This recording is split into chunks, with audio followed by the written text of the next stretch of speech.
So we're going to start now with our first presenter, Ken Bohnsack, the originator of the sovereignty proposal.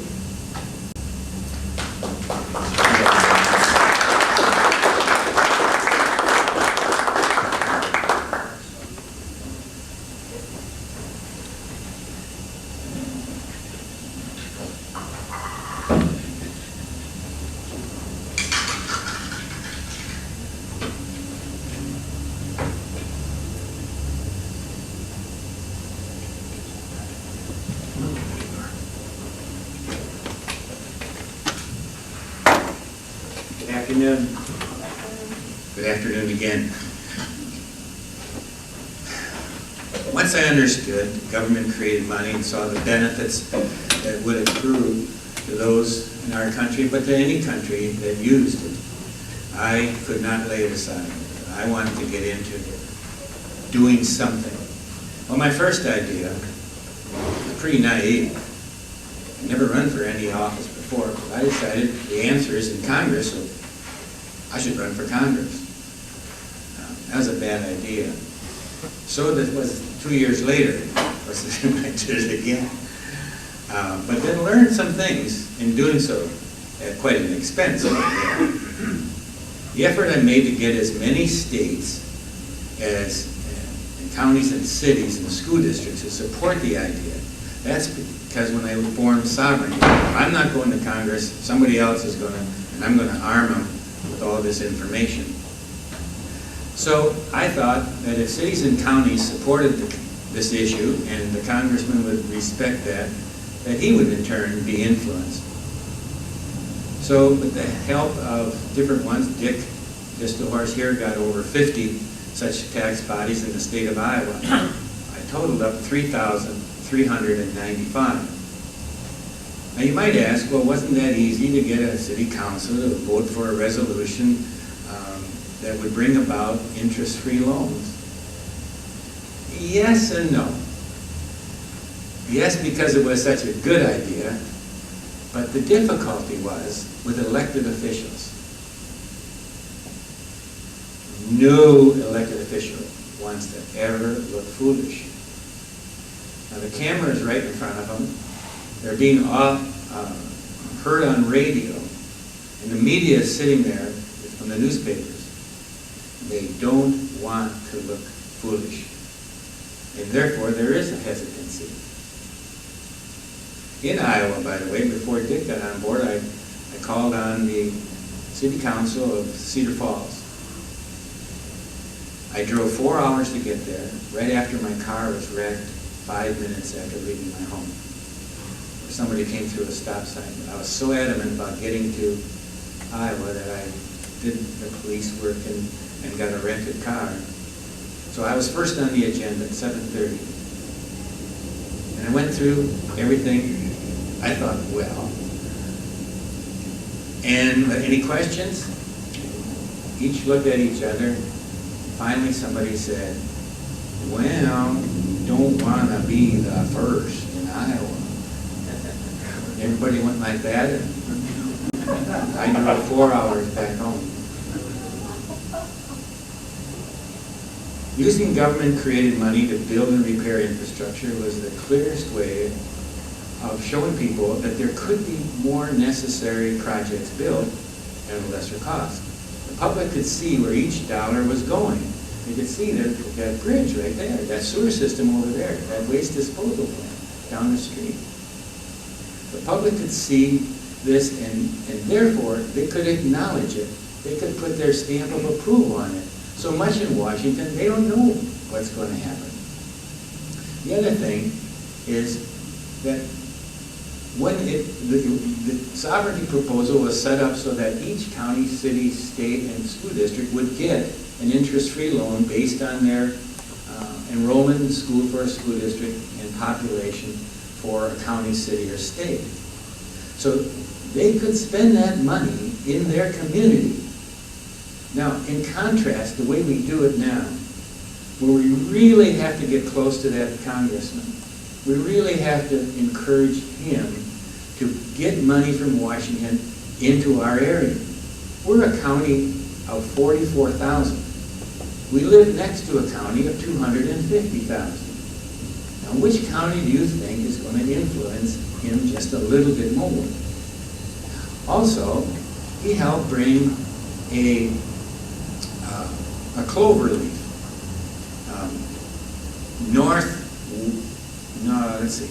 it would be northeast, mostly east of Freeport, about 50 miles. Now, do you think the folks in my city are get that really warm feeling in their stomach because, boy, we got that clover leaf 50 miles away that probably none of us use, but very rarely? Not so. But he could come into any community, any city or county, as small or large as it may be, and he then could point to whatever it was, the curbing or the sidewalks or whatever was done. And I felt that was a tremendous political benefit to him. He didn't have to come in and hold his head and anxious to get out of there because there was nothing ever brought to the city of Freeport. So all that was good, I thought, and got to the point where we did get the bill introduced. We'll talk about that later. Getting help for the large infrastructure projects from the U.S. government requires convincing that respective congressman to get the funds to your way, your area, rather than somebody else's. The 4-lane highway that comes east to west in this country stops at Freeport, Illinois, my home. From there on, the northern route to Galena, the second most visited area in the state of Illinois, is 2-lane, up and down and over and around the hills. The scenery's great, the accidents are greater, and the deaths are very alarming. So the way we're doing it is not good and not right. But I did not have enough power, and particularly sophisticated power, in the 1990s that you can generate and we can be successful. Now, I want to instead concentrate on what we need to do. And I want to relate to an experience that occurred 17 years ago.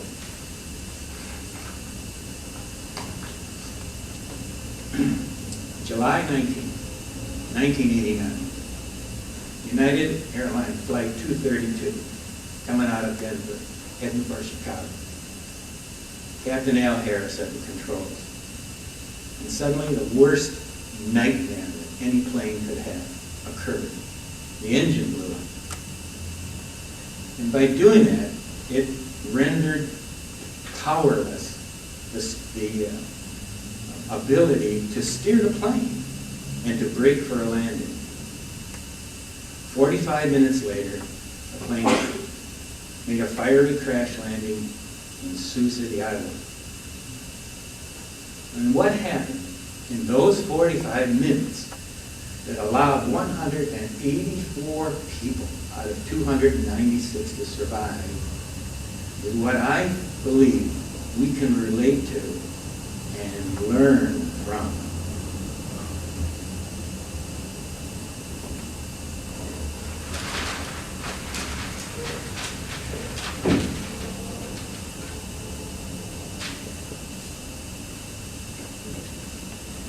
In the words of Captain Al Harris, he said, if we had gone in different directions when the engine exploded, there was a very good chance we would have lost control because we came reasonably close to losing it 3 times.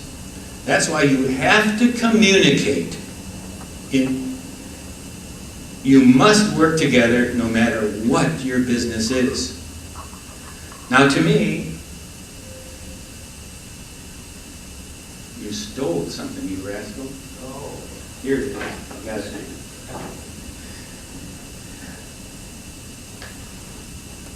For us, the control tower, for us, the flight crew is the sponsor of our bill.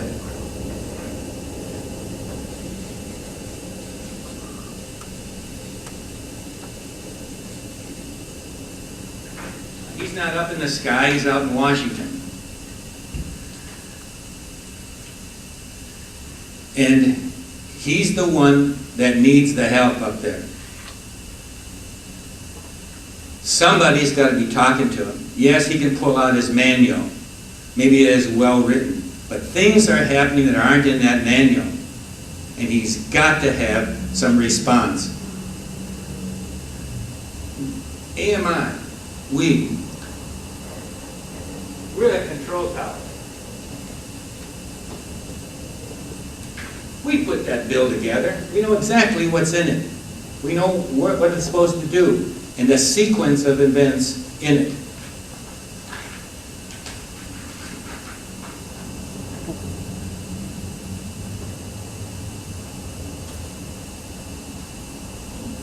Come right in, please.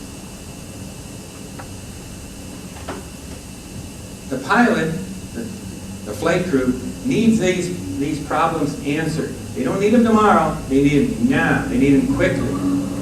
Can you imagine a congressman saying, hey, I got a call from a banker, I got a call from another congressman. He has this question, I don't know the answer. And he has to contact the control tower, AMI.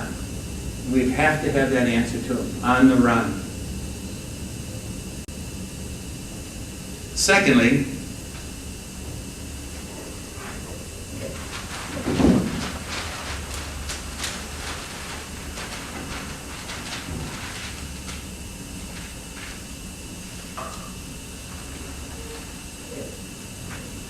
preparation. Less than a year and a half before the crash in Sioux City, emergency crews there practiced a mock disaster drill. They simulated the worst scenario of a Boeing 727 crashing into a fence with 150 survivors. So when the actual plane occurred, the plane crash occurred, that emergency crew couldn't have been more prepared. I don't know if we have a year and a half. I don't know if we have more. I don't know if we have less. But I know we've got to be prepared like that emergency crew was. So things are moving throughout the world. Steve referred to some things already. The things that none of us knew would conceivably happen 5 years ago. We don't know exactly what the future has, but we must accelerate our preparation and be ready whenever we're called. And that day is going to come. We just don't know when. So we must be prepared. We need you, our team, in my opinion, to gather together, either here in Chicago or elsewhere or by teleconference, and to hold mock sessions. Steve can put together, but you can too, a list of possible questions a banker would ask, questions a congressman would ask, questions a neighbor would ask, your constituents and people that in your community. What would they ask? Put those questions together. We can get together and find the best answer for them. The questions should be grouped by congressman, banker, and various others. They might be simple questions. They need certainly a simple answer. They may be sophisticated questions, and we need good response to those as well. So then as a team, we determine the best answer and have a long and growing list, because you think of more questions and more questions, to be in the best position to answer those questions. Because that's how we're going to defeat them. Because for the Federal Reserve to say, well, this won't work. Right now, 95% of congressmen would ask the Federal Reserve and they say it won't work. And they might spend 5 more minutes saying it won't work. Doesn't matter, they've already said it won't work. And the great God has spoken in the minds of the congressman, because he's not going to spend the time to learn at this point. But we're going to see to it that his interest increases.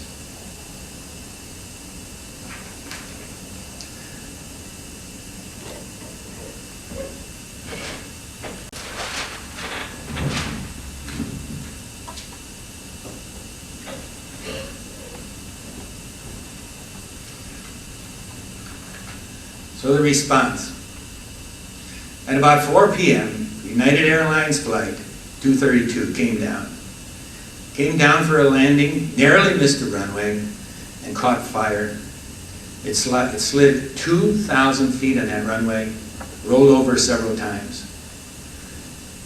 There were 31 fire departments on site, 35 ground ambulances, 9 helicopters, 26 law enforcement agencies, and 150 emergency personnel who took part in that massive rescue operation.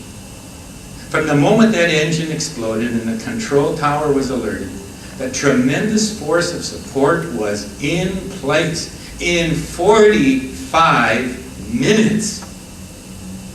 This could never have been done unless they practiced ahead of time. Can we go back to Katrina just for a minute in our minds? There was no practice. There's a term in the medical profession called the golden hour. If you can get your critically injured to the hospital within an hour of the accident or injury, the chances for survival go way up. Al Harris, along with 3 crew members, had to be removed from that battered cockpit with the jaws of life extrication. And yet, they were in the hospital in 46 minutes. They all survived. So it is with us, that we must be able to respond to our congressional sponsor and staff in a like fashion. While the iron is hot, again, I don't need the answer next week.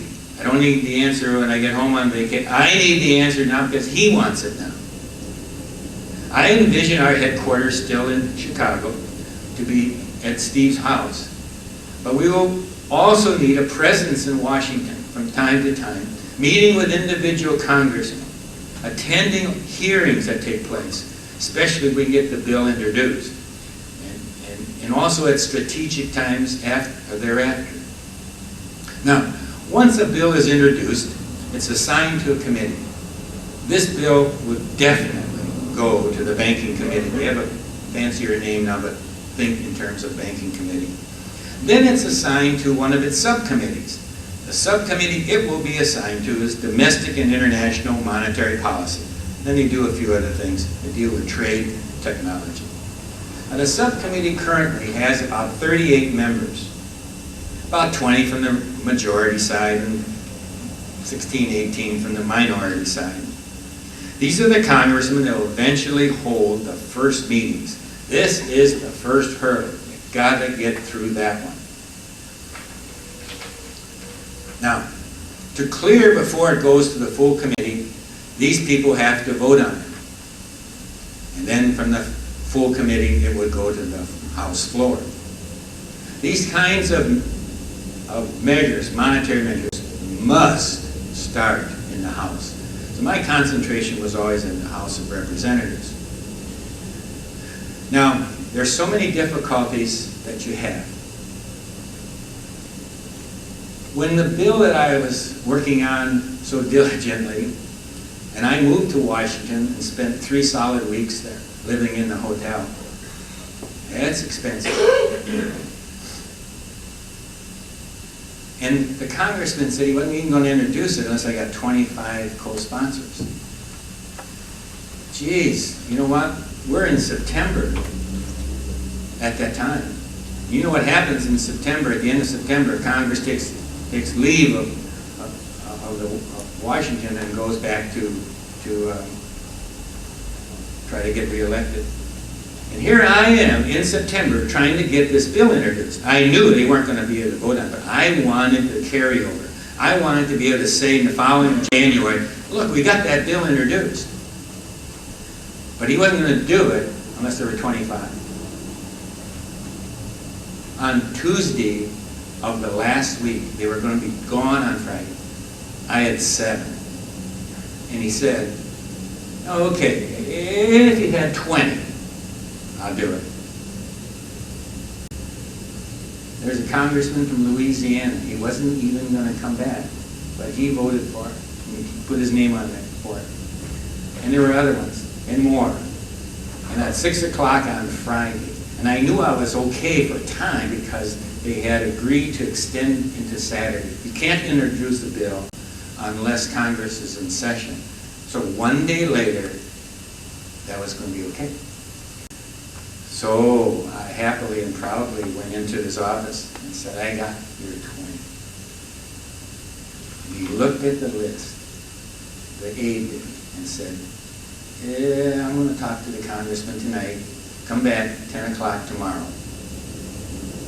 I kind of smelled something wasn't so good, but the congressman wasn't there, so I could understand it. So 10 o'clock in the morning, I was there.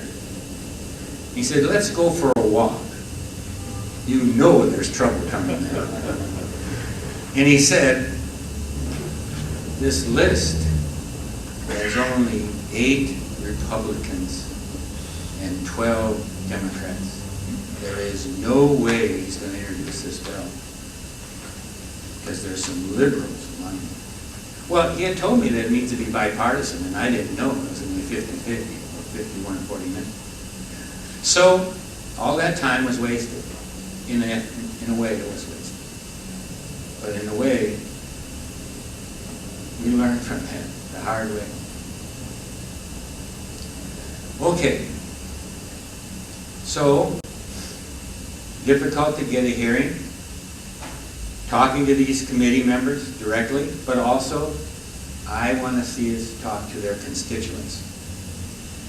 The names of these people are listed and as to where they're from. And I have found absolutely that when the congressman knows that his constituents know about something, his interest goes way up. 2 examples. Remember Sonny Bono? Sonny Bono and Cher, you know, I love you, baby. Well, Sonny went, he became a mayor in California and on to Congress. So I thought a mayor would want this. So I talked to his aide, and it was new to him, of course. And he said he would look at it and look into it, and I should come back, and I did, 3-4 weeks later, perhaps. And this is what he said. You know, we checked it out in our district office, and nobody has come in and ever said anything about this. Therefore, we're not interested. I could have had the cure for cancer, but they weren't talking about it in his own district. And that's what I'm saying is, we need somebody, this time, we find out who's on that list, that's easy. We go into their district office, their district area, hold meeting, we can be there 3-4 days. Call ahead, get a room, say we're coming, we're going to have this forum. And we're going to darn well talk to the city council members, and the county board members, and the school district. We're going to talk to bankers. And when we talk to bankers, we're not going to go in alone. We're going to go in with the chairman of the city council meeting, maybe the county board person, the school district board member. Why? Because no banker is going to get on his high horse and be so obnoxious, so discourteous as they can be when you're in their office all by yourself. He needs to be, those people need to be reelected too, and they never want to be looked at as somebody who doesn't want to save the community any money. Now the opposite of Sonny Bono was Jack Quinn.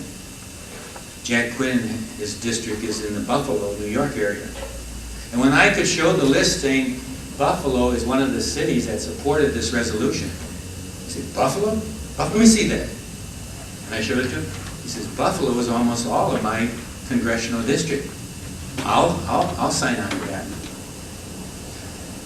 The office of the sponsor was getting calls and said, go see so-and-so. He called here. They weren't answering the question. They sent Ken to do it, which was good. But how did Gary Miller in California know about it?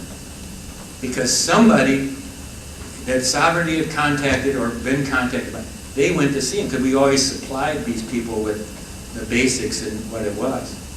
And so Gary Miller in California signed on it. And that's what's happened. That's how it works. Congressmen, and I almost would tell Dennis that his cohorts up there would prefer to have nothing happen. Nothing. Rather than have to come up with a decision. Public is ready for a different way. Because it's insane the way we're doing it. You know what the interpretation I like about insanity? Insanity is doing the same thing over and over and over again and expecting a different result. That is insanity. So, it means eventually meeting with the Federal Reserve only after we're already armed with support from bankers. In my quest, I got the support of the Community Bankers Association of Illinois. Think about that. There's some 80-some banks that belong. And their words were ever so helpful. They said that in their communities they could see that the people couldn't keep up with the growing demands. And how helpful this would be. It was great.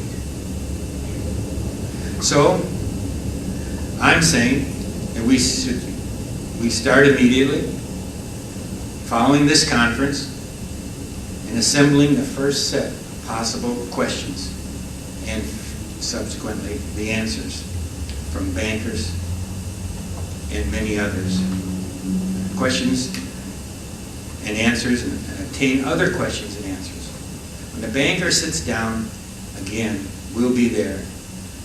And we can say, banker so-and-so in my city, he's for it because of da-da-dee-da and da-da-dee-da. And how are they going to answer us then?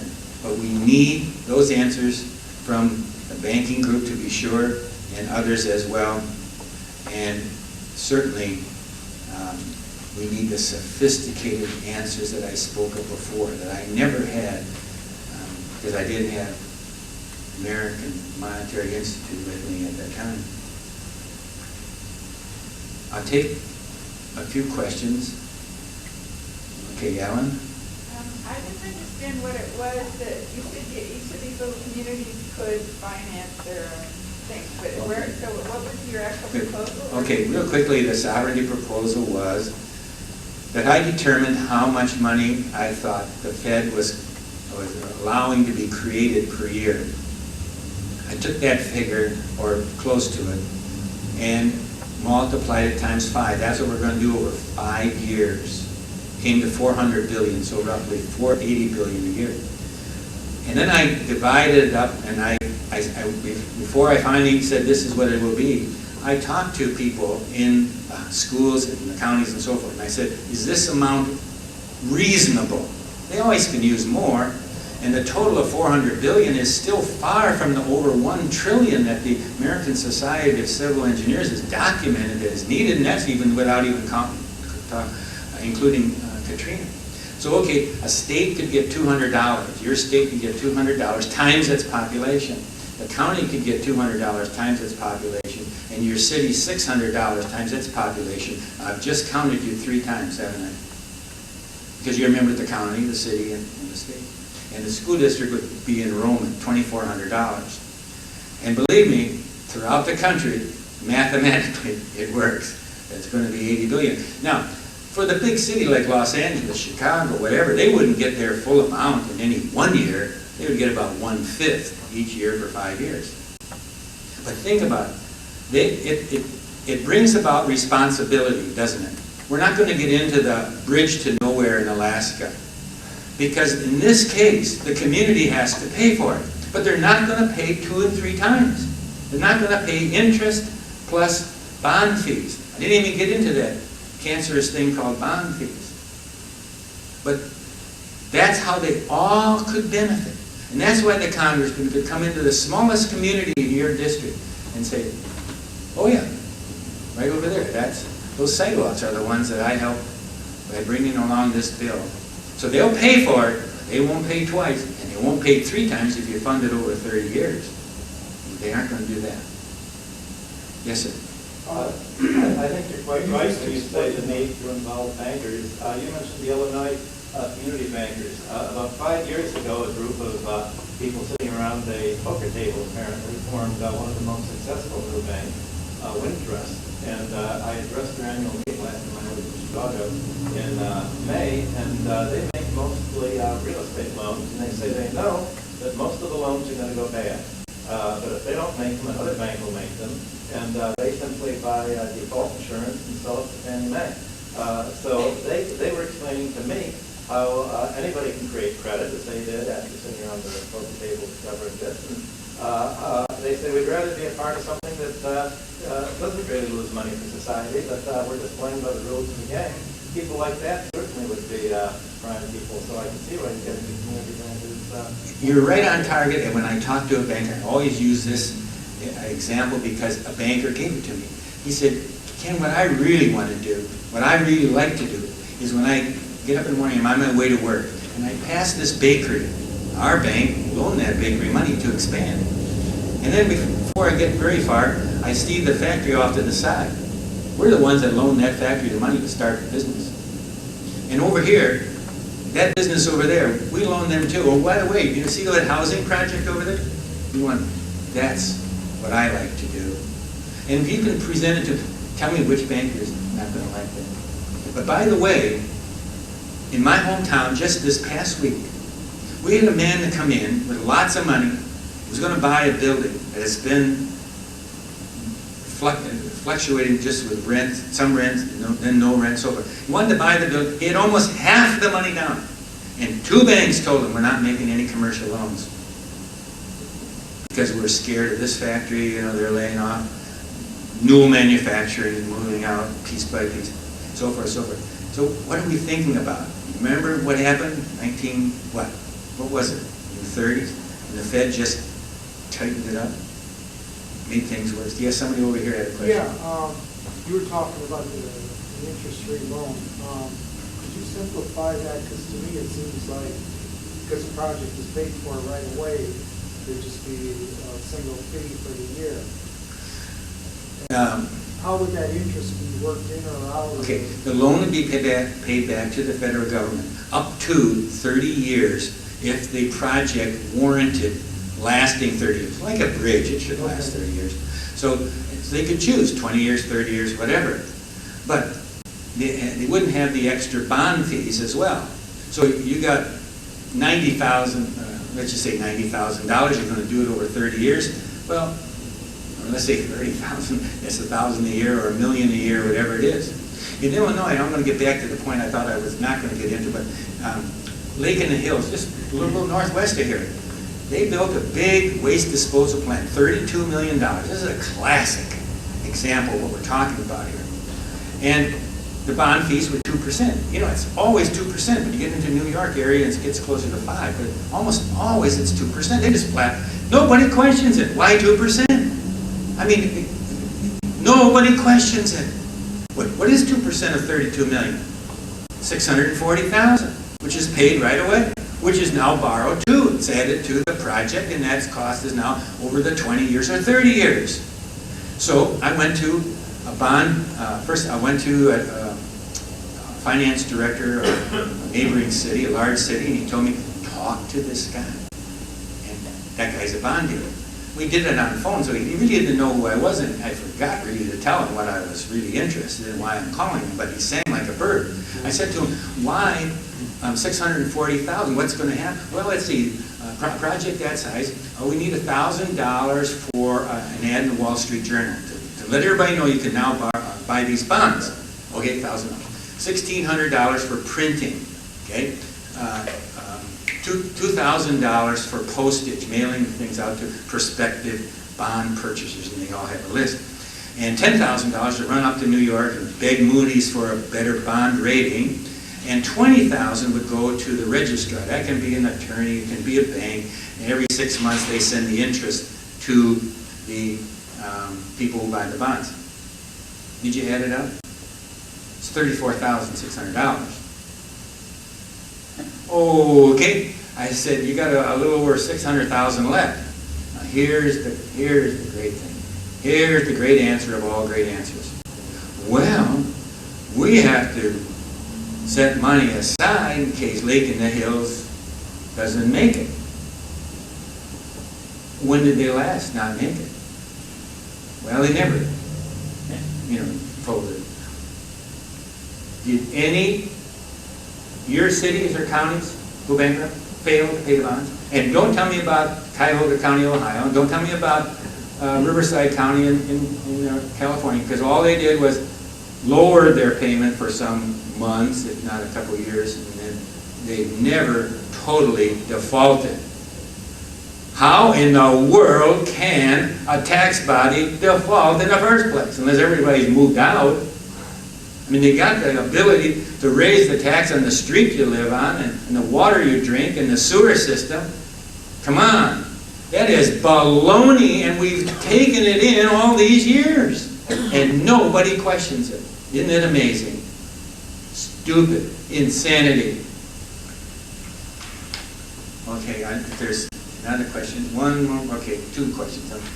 Okay, go ahead. Did you have any provisions in there as to how the federal government would raise the $80 billion? They would create it. That's what we're talking about. I mean, by bonds or by No. printing? Or by... No, just a credit. And that credit can be taken to a bank and they can cash that. Just like a check. They would get a check. That's right, it's spent into circulation. It's so simple. And you know what? Right now, the way they're doing it is buying these, the Fed buys bonds, they go to the open market. And that's, if you come with a $10,000 bond, okay? And it's in the 7th year of a 10-year status. You want your money right now. So you take it to the open market. The Fed goes there and they pay face value for it. Now they're holding the bond. And now they hold the bond. They collect the interest. They turn the interest, as Steve said, over to the Treasury. So forth. But that's their way of getting money into circulation. But you know what? They give that money to, there's about 30 bond dealers, selected bond dealers, with the absolute necessity that they deposit those checks from the Fed in these certain banks. Almost all of them are in New York. Sorry about your city, my city. Now, you know what happens then? It's the trickle-down deal. Well, those banks in New York got the money. And yeah, if somebody in New York buys something in Florida, and they got the money to buy it now from that loan they made from this bank, yeah, then now money starts to get into Florida, and so, and likewise in your state, and so forth. That would trickle down business. Not ours. You play golf, probably, some of you. Remember the shotgun approach, shotgun start? From every hole, boom, it goes out. Same thing here. In that 1 year, 80 billion goes out. All these cities, all these states, all over. And that's a far better way than this stupid way we're doing it now. One other question, please. I agree with what you're saying.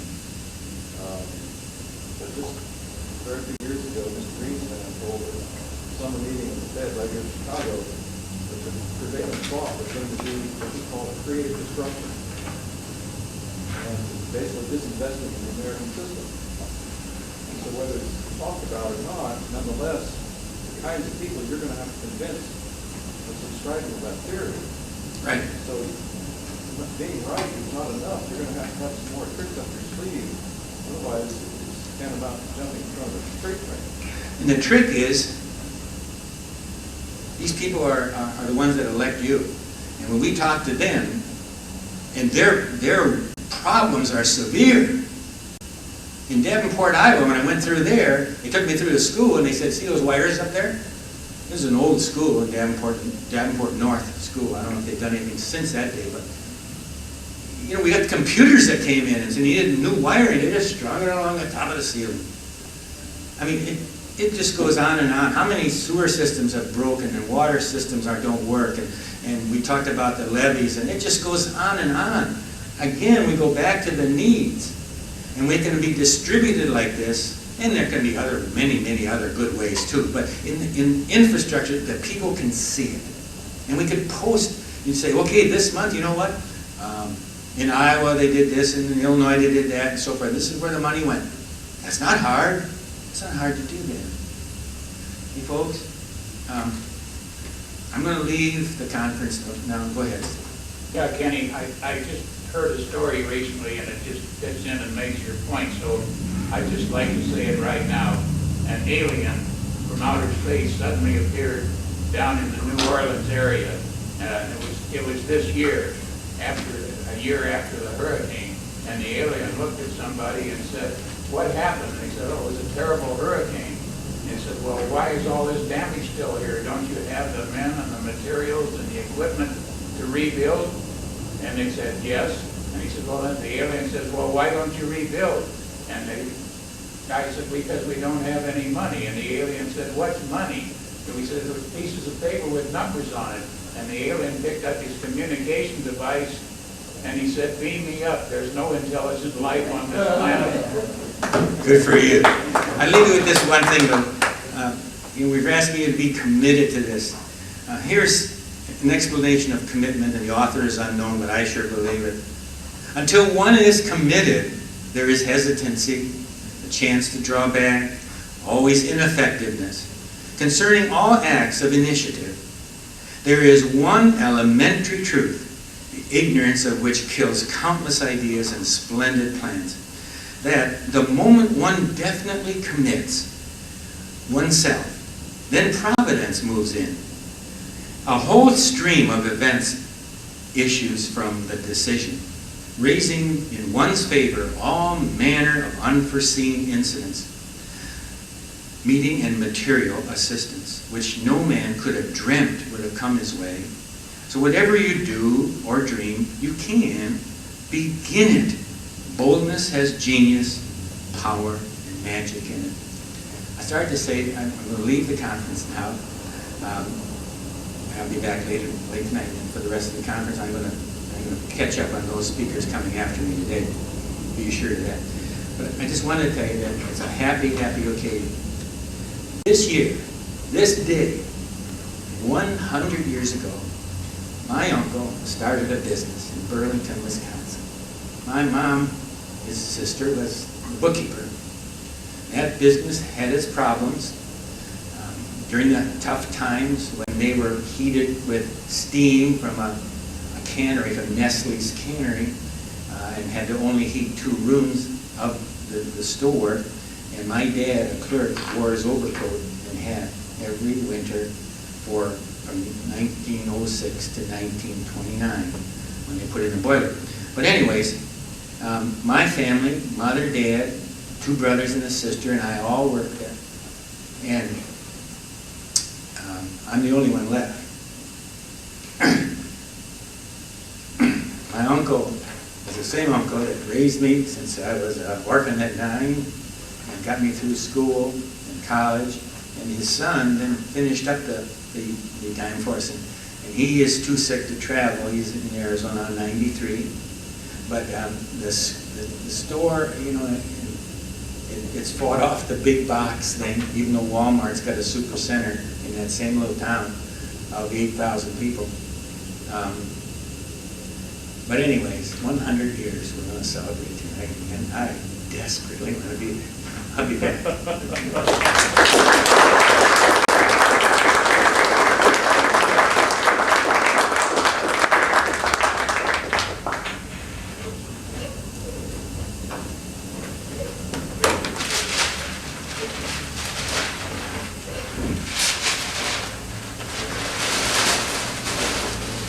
Thanks very much, Ken. And I think you can see why we as soon as humanly possible, or in other words, as soon as we can develop funding, Ken has indicated that he'd be happy to spend a lot of time in Washington. And he'd be just a perfect guy to do that. Just see you tonight.